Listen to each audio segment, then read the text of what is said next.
Break के बाद स्वागत है आप सभी का और इसी के साथ ही एक बार फिर से नजर डाल लेते हैं आज की सुर्खियों पर। हेडलाइंस पावर्ड बाय के न्यूज साप्ताहिक समाचार पत्र जो रखे आपको आगे। को स्पॉन्सर्ड बाय स्वर्णाभा ज्वेलर्स जो दे 100% शुद्धता की गारंटी। ब्लूमिंग वैली जो आपके अपनों तक पहुंचाए आपका प्यार। और Basant smile because you are at Basant resorts. चुनाव के बाद हाईकमान करेगा सीएम पद का फैसला। कांग्रेस के निर्वाचित विधायक चुनेंगे अपना नेता, कहा स्वास्थ्य मंत्री कौल सिंह ठाकुर ने। 5 वर्षों में प्रदेश सरकार ने किए बेहतरीन कार्य, आने वाले विधानसभा चुनाव में कांग्रेस पार्टी को मिलेगा जिसका लाभ, सोलन में बोले अधिकारिता मंत्री कर्नल धनराम शांडिल। सुंदरनगर में ओम साई सेवा समिति ने शुरू की एक नई पहल, लड़कियों को सिखा रहे आत्मरक्षा के गुर, अब लड़कियां करेंगी अपनी रक्षा खुद। और धावक कल्पना परमार ने एक बार फिर से प्रदेश का नाम किया रोशन, संस्कृति मंत्री गोविंद गोवड़े ने कल्पना को प्रशस्ति पत्र देकर किया सम्मानित। आज हम आपको एक ऐसे व्यक्ति की सफलता की कहानी दिखाने जा रहे हैं जिसने नौकरी की तलाश छोड़ बतौर प्रगतिशील किसान बनकर नाम कमाया है। जी हां, उस व्यक्ति का नाम है रविंदर विष्ट। रविंदर विष्ट ने डॉक्टर वाईएस परमार किसान स्वरोजगार योजना को अपनाकर चौंतरा ब्लॉक में योजना के अंतर्गत 27 लाख रुपए व्यय किए हैं। राजनीति शास्त्र में पोस्ट ग्रेजुएट उपाधि के उपरांत कोई भी युवा अच्छी नौकरी के लिए ही प्रयास करता, लेकिन रविंदर विष्ट के मन में कुछ अलग करने की तमन्ना ने उसे न केवल अपनी माटी से जुड़ने का अवसर प्रदान किया, बल्कि अन्य युवाओं के लिए प्रेरणा स्रोत भी वह बन चुका है। युवाओं को नई दिशा दिखाते हुए रविंदर ने आधुनिक कृषि को अपनाया और आज जिला के प्रगतिशील किसानों में उनकी गिनती होती है। मंडी जिला के चौंतरा विकासखंड की ग्राम पंचायत मेन भरोला के निवासी रविंदर कुमार विष्ट ने कृषि में आधुनिक तकनीकों के समावेश तथा प्रदेश सरकार की कृषि से संबंधित विभिन्न योजनाओं का लाभ उठाते हुए एक मुकाम हासिल किया है। डॉक्टर वाईएस परमार किसान स्वरोजगार योजना के अंतर्गत पॉली हाउस निर्मित करने के लिए 85% तक भुगतान किसानों को प्रदान किया जा रहा है।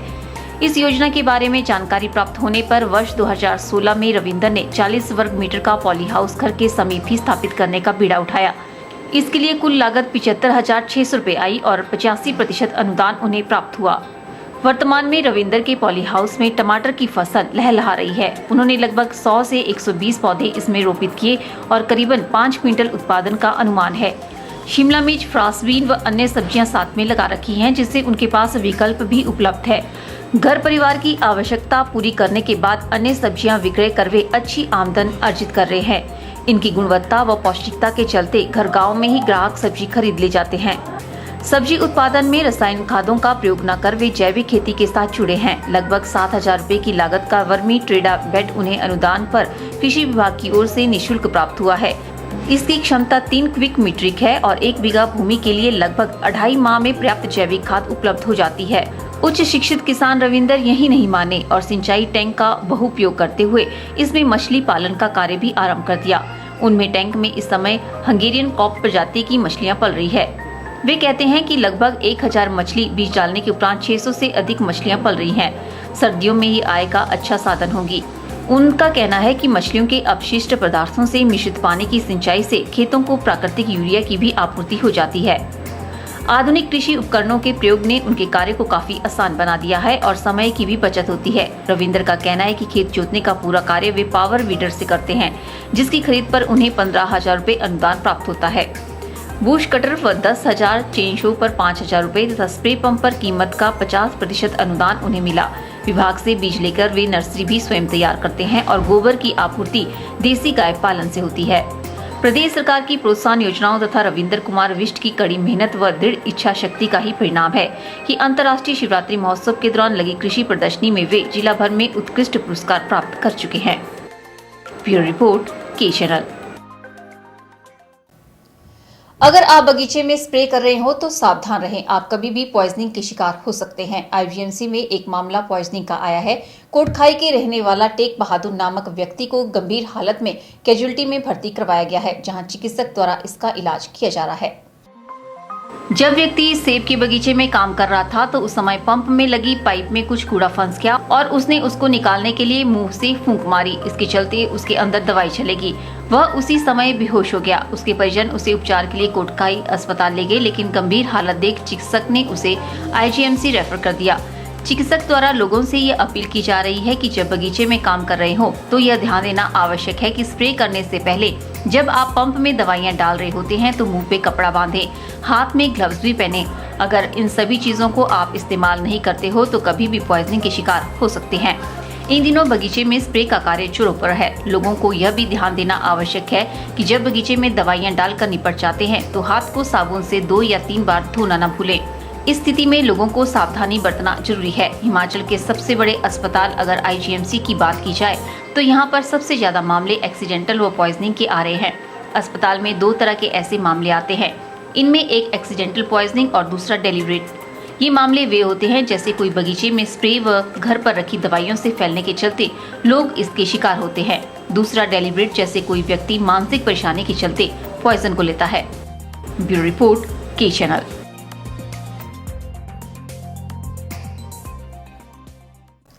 केंद्रीय स्वास्थ्य मंत्री जयप्रकाश नड्डा ने ऊना में अनुसूचित जाति परिवार के घर भोजन कर संदेश दिया कि भाजपा क्षेत्रवाद, जातिवाद, वर्गवाद की राजनीति नहीं करती। हिमाचल के ऊना में दलित के घर अतिथि बनकर गए केंद्रीय स्वास्थ्य मंत्री जयप्रकाश नड्डा को इस रोटी का स्वाद इतना भाया कि वह निवाला लेने के साथ ही तारीफ भी करते रहे। चूल्हे की आंच से पकी मक्की की रोटी के साथ उन्हें आम का खट्टा, करेला, दही, चावल, भिंडी, दाल, मूंगी और सलाद परोसा गया।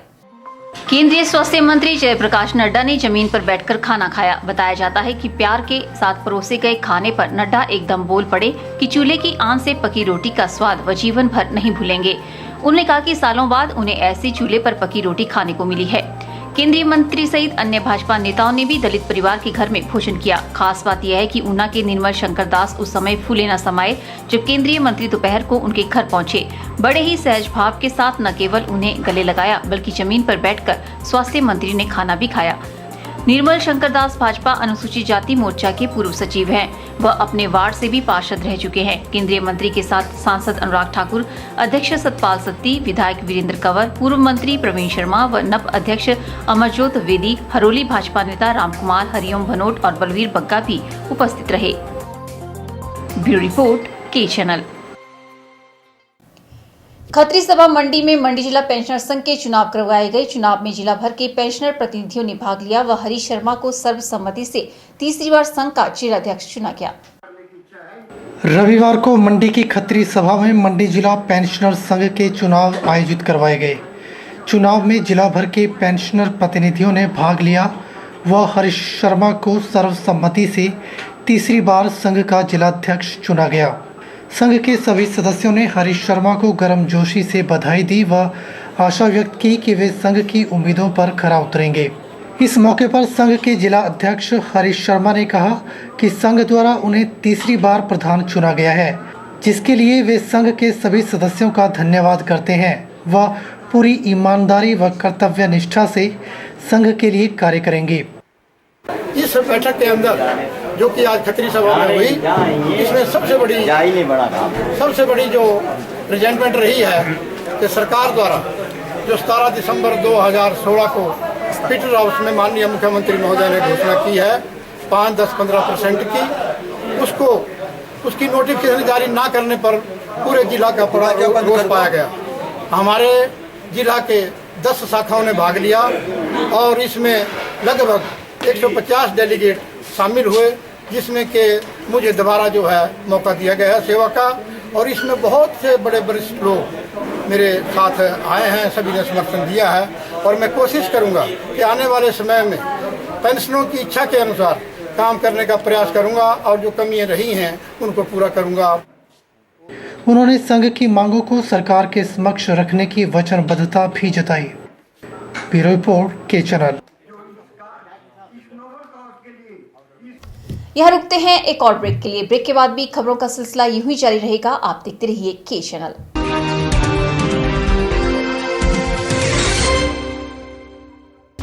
गुप्ता शॉल एम्पोरियम, जहां आप पाएंगे बेहतरीन व उच्च क्वालिटी की शॉल की विस्तृत वैरायटी।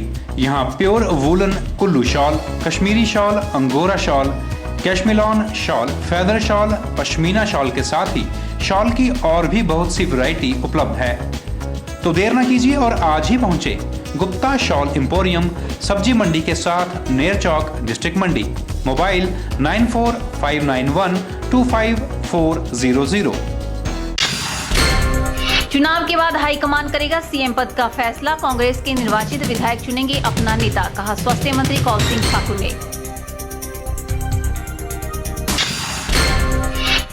5 वर्षों में प्रदेश सरकार ने किए बेहतरीन कार्य, आने वाले विधानसभा चुनाव में कांग्रेस पार्टी को मिलेगा जिसका लाभ, सोलन में बोले अधिकारिता मंत्री कर्नल धनराम शांडिल। सुंदरनगर में ओम साई सेवा समिति ने शुरू की एक नई पहल, लड़कियों को सिखा रहे आत्मरक्षा के गुर, अब लड़कियां करेंगी अपनी रक्षा खुद। और धावक कल्पना परमार ने एक बार फिर से प्रदेश का नाम किया रोशन, संस्कृति मंत्री गोविंद गोवड़े ने कल्पना को प्रशस्ति पत्र देकर किया सम्मानित।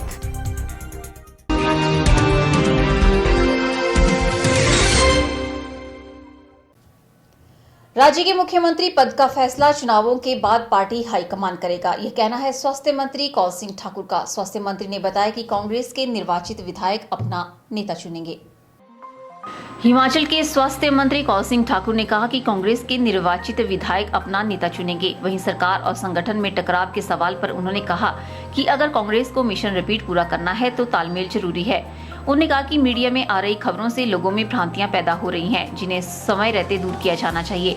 साथ ही कौल सिंह ठाकुर ने कहा कि पार्टी के प्रदेश अध्यक्ष को हटाने की खबरें भी आ रही है, लेकिन इस बात का फैसला भी हाईकमान को करना है। उन्होंने कहा कि वैसे उन्हें सुखविंदर सिंह सुक्खू से कोई दिक्कत नहीं है, वो अच्छा काम कर रहे हैं। स्वास्थ्य मंत्री ने कहा कि भ्रष्टाचार पर सरकार का रुख जीरो टॉलरेंस का है। मुख्यमंत्री पर चल रहे मामलों को उन्होंने बीजेपी की साजिश बताया और कहा कि ये मामले प्रतिशोध की भावना से बनाए गए हैं। खुद मुख्यमंत्री कई बार ये बात कह चुके हैं। केंद्रीय एजेंसियों को उनके पीछे लगाया गया है। कौल सिंह ने कहा कि स्वाइन फ्लू हमेशा सर्दी में होता है, ऐसे में गर्मी के मौसम में इसका फैलना शोध का विषय है। अभी तक स्वाइन फ्लू से एक व्यक्ति की मौत हुई है और बाकी जगहों पर जितने भी पॉजिटिव केस आ रहे हैं उनका इलाज किया जा रहा है। स्वाइन फ्लू की दवाइयां भी बद्दी में बन रही है। हर जिला अस्पताल को दवाइयां दे दी गई हैं और सभी सीएमओ को जरूरी दिशा निर्देश दिए गए हैं। ब्यूरो रिपोर्ट, के चैनल। पिछले 8 साल से समाज सेवा में कार्य कर रही मंडी जिला की ओम साई सेवा समिति ने अब एक नई पहल शुरू की है। समाज के कल्याण में कार्य करने वाली समिति आजकल लड़कियों को आत्मरक्षा के गुर सिखा रही है। लड़कियों को राष्ट्रीय स्तर के कोच द्वारा आत्मरक्षा के गुर सिखाए जा रहे हैं। समिति के अध्यक्ष रणजीत सिंह ने बताया कि शिविर का मुख्य उद्देश्य लड़कियों को आत्मरक्षा के गुर सिखाना है, ताकि लड़कियां अपने ऊपर आत्मनिर्भर बन सके और मुसीबत के समय अपनी रक्षा खुद कर सके। वहीं उन्होंने बताया कि इस तरह के आयोजन प्रदेश स्तर पर भी होने चाहिए, ताकि लड़कियां आत्मरक्षा के गुर सीखकर अपनी रक्षा कर सके। वहीं उन्होंने कहा कि अगर इस तरफ पूरे देश व प्रदेश में लड़कियों को आत्मरक्षा के गुर सिखाए जाएं, तो लड़कियां हर समय अपने आप को सुरक्षित महसूस करेगी। आज ओम साई सेवा समिति ने डुडौर में 1 दिवसीय शिविर का आयोजन किया गया, जिसमें कि नेशनल लेवल के जो कराटे कोच हैं उन्होंने भाग लिया और उन्होंने जो है ओम साई सेवा समिति के साथ मिलके 20 से अधिक लड़कियों को जो है आत्मरक्षा के गुण सिखाए, जिसमें कि लड़कियों को आत्मनिर्भर बनाया गया। मैं चाहता हूं कि हिमाचल और देश भर में इस तरह के कार्यक्रम जो है चलते रहे, ताकि लड़कियां जो है अपने पैरों पे खड़ी हो सके और उन जो आत्मरक्षा के गुण उनमें भर कर आ सके, ताकि वो जो है अपनी रक्षा और सुरक्षा खुद से कर सके। शिविर में जिला भर की करीब 20 लड़कियों को आत्मरक्षा के गुर सिखाए जा रहे हैं। के चैनल के लिए सुंदरनगर से विजय शर्मा की रिपोर्ट।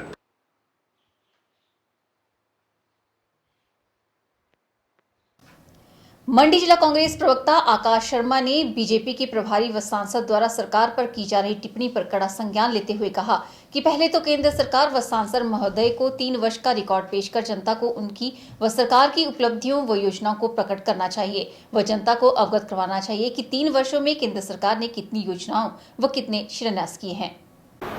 पिछले दिन माननीय प्रभारी भारतीय जनता पार्टी और सांसद रामस्वरूप जी ने एक बयान दिया, जिसमें उन्होंने कहा कि हिमाचल प्रदेश सरकार द्वारा जो है विगत 4 वर्षों में कोई भी कार्य न किया गया।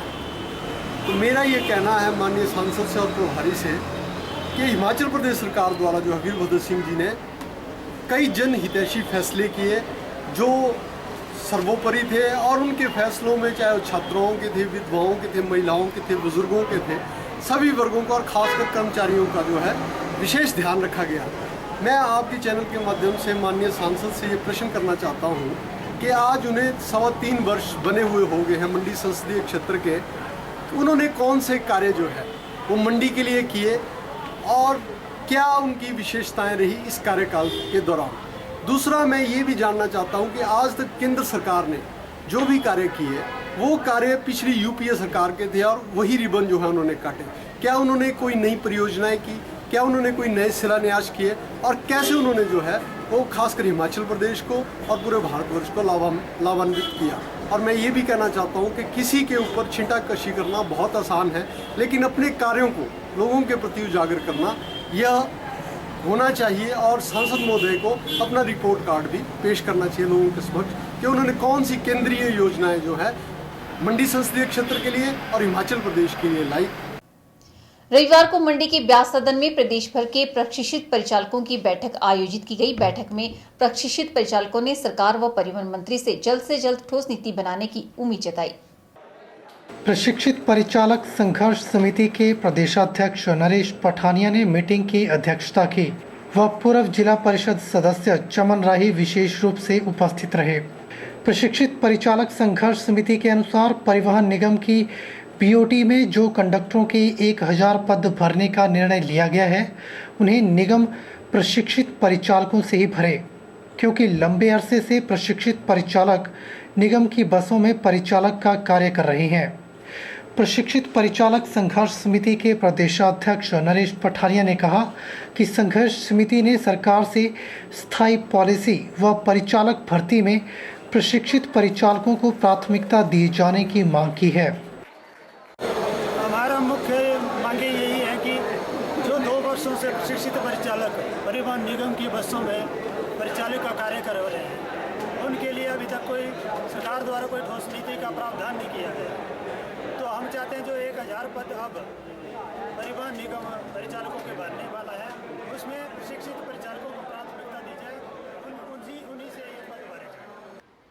वहीं पूर्व जिला परिषद सदस्य चमन राही ने संघर्ष समिति की मांगों का समर्थन करते हुए कहा कि परिचालक भर्ती में इन प्रशिक्षित परिचालकों को प्राथमिकता मिलनी चाहिए और वे प्रदेश के मुख्यमंत्री व स्वास्थ्य मंत्री कौल सिंह ठाकुर से संघर्ष समिति की वार्ता करवाएंगे। हमारे कानून मंत्री हैं ठाकुर कौल सिंह जी, उनसे हम वार्ता करके जो 1000 पोस्टें हिमाचल सरकार ने इंट्रोड्यूस की है कंडक्टरों की, उन पोस्टों के लिए हम उनसे यही निवेदन करेंगे और परिवहन मंत्री और मुख्यमंत्री से मिलके, क्योंकि ऑलरेडी जो ट्रेनिंग शुदा जो कंडक्टर है हमारे पास दो सालों से बेरोजगार बैठे हैं, उनके परिवार को एक लालसा है, उनको चाहता है कि हमारे परिवार का कोई मुखिया उसमें सरकारी नौकरी पे जाए।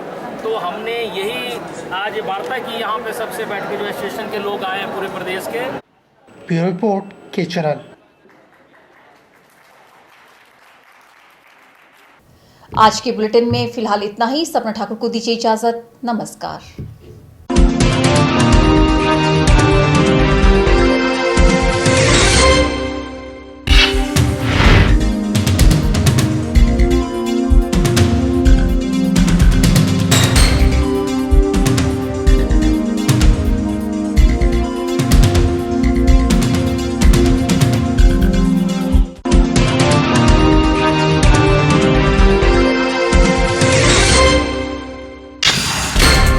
चुनाव के बाद हाईकमान करेगा सीएम पद का फैसला। कांग्रेस के निर्वाचित विधायक चुनेंगे अपना नेता, कहा स्वास्थ्य मंत्री कौल सिंह ठाकुर ने। 5 वर्षों में प्रदेश सरकार ने किए बेहतरीन कार्य, आने वाले विधानसभा चुनाव में कांग्रेस पार्टी को मिलेगा जिसका लाभ, सोलन में बोले अधिकारिता मंत्री कर्नल धनराम शांडिल। सुंदरनगर में ओम साई सेवा समिति ने शुरू की एक नई पहल, लड़कियों को सिखा रहे आत्मरक्षा के गुर, अब लड़कियां करेंगी अपनी रक्षा खुद। और धावक कल्पना परमार ने एक बार फिर से प्रदेश का नाम किया रोशन, संस्कृति मंत्री गोविंद गोवड़े ने कल्पना को प्रशस्ति पत्र देकर किया सम्मानित।